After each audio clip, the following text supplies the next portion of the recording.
Son Éminence, le cardinal Émile Biayenda, apparaît toujours comme un leader religieux de référence dans la mémoire de bon nombre des Congolais. Comment est-il devenu cardinal et archevêque de Brazzaville? Qui était-il exactement? Voici les détails. Sainte Vierge Marie, fais que je sois saint pour que ma vie, ma prière, mon témoignage, ma parole suscitent des vocations de femmes et d'hommes engagés au service de ton Fils et à celui de nos frères. Lorsqu'il fait cette prière, son Éminence le cardinal Émile Biayenda ignore que dans la trentaine des jours qui suivent, il trouvera la mort après avoir trôné de 1973 à 1977 comme père spirituel des catholiques du Congo et premier représentant du Vatican dans le pays. Son histoire commence en 1927 au village Malela Bombe, l'actuel Mpangala, dans le district de Kindamba, département du Pôle. Il est né dans le sud d'un Congo sous la colonisation, fils de Tata Semo et de Mama Biyela. La première chose que je peux dire du cardinal, c'est l'humilité, la simplicité et puis la joie d'être prêtre.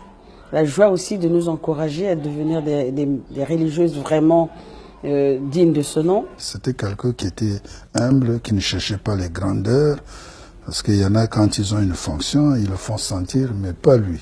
C'est dans les écoles catholiques de Kindamba, dans le sud du Congo, et à Bundi, au nord du Congo, que le petit Émile fait ses études primaires entre 1935 et 1950. Il intègre ensuite le petit séminaire Saint-Paul de Mbamou. Après des études de philosophie et de théologie au grand séminaire Liberman de Brazzaville, de 1950 à 1958, il est ordonné prêtre le 26 octobre 1958 par Monseigneur Michel Bernard. 1959, une année avant l'indépendance de la République du Congo, l'abbé Émile Biayenda débute sa vie sacerdotale sous le signe de l'obéissance à la paroisse Sainte-Marie de Windsé, débaptisée paroisse Notre-Dame des Victoires. 3 ans après, il est transféré à la paroisse Saint-Jean-Marie Vianney de Mouleke, où il poursuit son ministère jusqu'en 1965. Vouant son apostolat à la Vierge Marie, le prêtre est un homme proche du peuple. Des foules impressionnantes se rassemblent pour l'écouter. Un succès tel que sa popularité le coûtera cher. Il est incarcéré en 1964. Il sera torturé. C'est quand même un pasteur qui a beaucoup souffert. En ce temps-là, c'était le triomphalisme du marxisme-léninisme. Et beaucoup de discrédits ont été jetés sur lui, si bien qu'il avait été emprisonné et il avait été torturé, ça tout le monde le sait. Il est alors responsable diocésain de la Légion de Marie, un des groupements de l'Église catholique qui compte des milliers de membres. Entre 1965 et 1969, l'abbé Émile Biayenda séjourne en France. Il y effectue des études de sociologie et de théologie dans les facultés catholiques de Lyon. Il termine cette formation avec une licence en théologie et un doctorat en sociologie. Mai 1969, à son retour au Congo, à 42 ans, l'abbé Émile Biayenda est nommé vicaire à la paroisse Saint-Esprit de Mungali. L'année suivante, le 18 février, il occupe la fonction de vicaire épiscopal chargé de la coordination entre les diverses œuvres d'apostolat et les commissions diocésaines. Jouissant d'un charisme certain par son service, le jeune vicaire est promu archevêque coadjuteur avec droit de succession le 7 mars 1970. Sa consécration à ce titre s'est produite à Rome le 17 mai 1970. Comme le cardinal, à cette époque, il était évêque coadjuteur avec droit de succession. Donc automatiquement, le jour de la mort de Monseigneur Théophile Mbemba, il était automatiquement devenu archevêque de Brazzaville. Le 2 février 1973, Émile Biayenda est créé cardinal à 46 ans par le pape Paul VI à Rome. C'était le cardinal de l'Afrique centrale. Pour mieux orienter ses prédications, Son éminence, le cardinal Émile Biaenda, en tant que prince d'église, était à l'écoute des politiques. Malgré le parti marxiste-léniniste qui dirigeait le pays, le cardinal congolais dialoguait de temps en temps avec le chef de l'État, Marien Ngouabi. Quand le président sollicite un rendez-vous, le cardinal s'y rend. Lui, il aimait tout le monde. C'est un pasteur, donc sa maison était ouverte à tout le monde. Étant quand même cardinal de l'Afrique centrale, et vous voyez quand même qu'il y a une relation entre le Vatican et le monde entier, donc automatiquement, étant le père spirituel d'une nation, c'est tout à fait normal qu'ils soient des prêtres, chefs de l'État ou quoi, qu'ils le sollicitent, qu'ils soient en relation d'amour, de paix avec eux.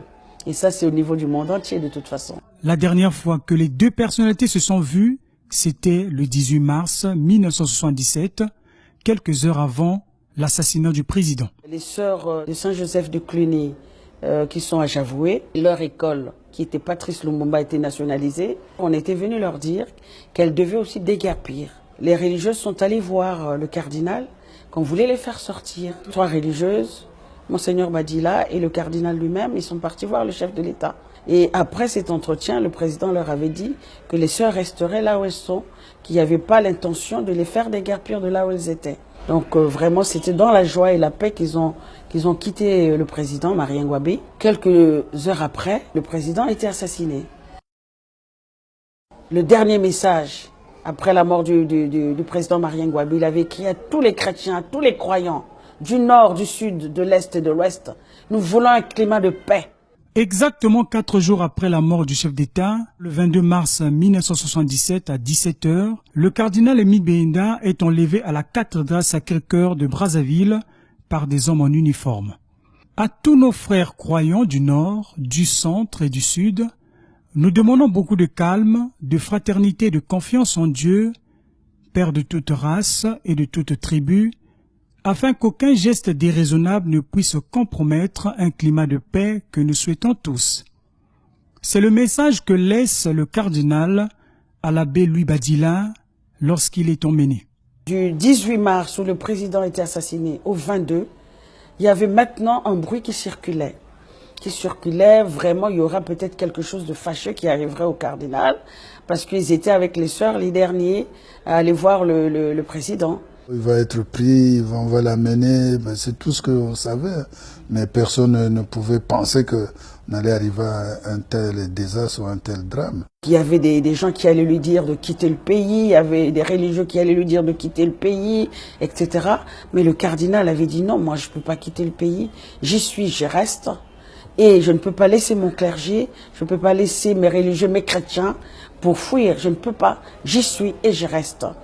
2 jours plus tard, le corps sans vie de son éminence, le cardinal Émile Biaenda, est retrouvé inhumé sur une colline dans la banlieue nord de Brazzaville qui porte depuis son nom.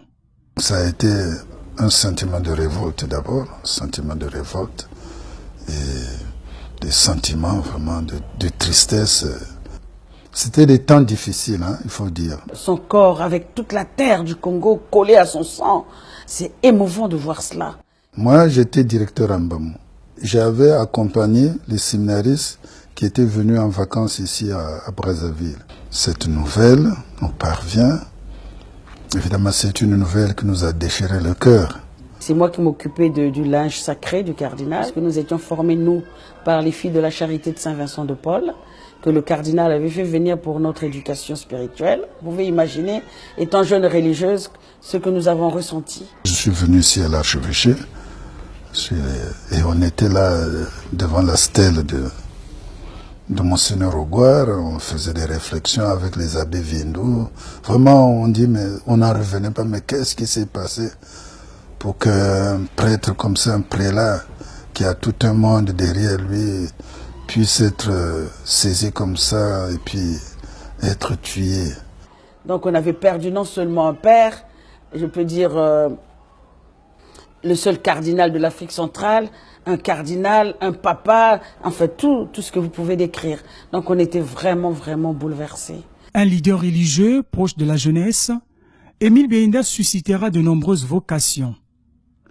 Des associations et mouvements chrétiens d'apostolat ont vu le jour pour pressurer la mémoire de l'homme d'église. Que nous avons vu que le cardinal n'est pas mort seulement comme ça sur son lit, mais assassiné, mais en apportant avec lui son sang uni au sang de la terre congolaise. Donc il est mort pour tous les Congolais et pour tous les chrétiens. Un homme de paix pour qui nombreux des chrétiens et même les autorités du Congo plaident pour la béatification et mieux une canonisation. C'est mon prédécesseur, M. Batantou, qui avait commencé cette cause et nous avons continué quand je suis venu ici à Brazzaville. Et quand l'enquête diocésaine était bouclée, nous l'avons envoyé à Rome.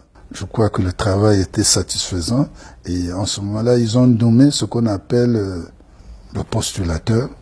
Donc avec la béatification, c'est le renforcement de la paix, le renforcement de l'amour entre nous et l'unité. Et puis aussi, ça cadrera avec notre devise. Unité, travail, progrès.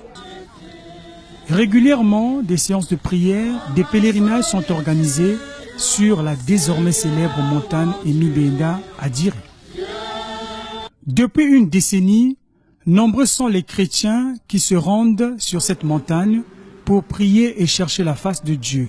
Il sied pour les chrétiens de revivre cette montée avec le Christ et en pensant évidemment à ce que le cardinal a vécu. Hommes, femmes, enfants, tout âge confondu, parcourent donc les 15 stations de croix érigées sur le flanc de la montagne qui mènent jusqu'à l'endroit où la dépouille du cardinal fut retrouvée. On espère qu'il soit béatifié, canonisé, parce qu'il est mort pour l'amour de Dieu et pour l'amour du prochain.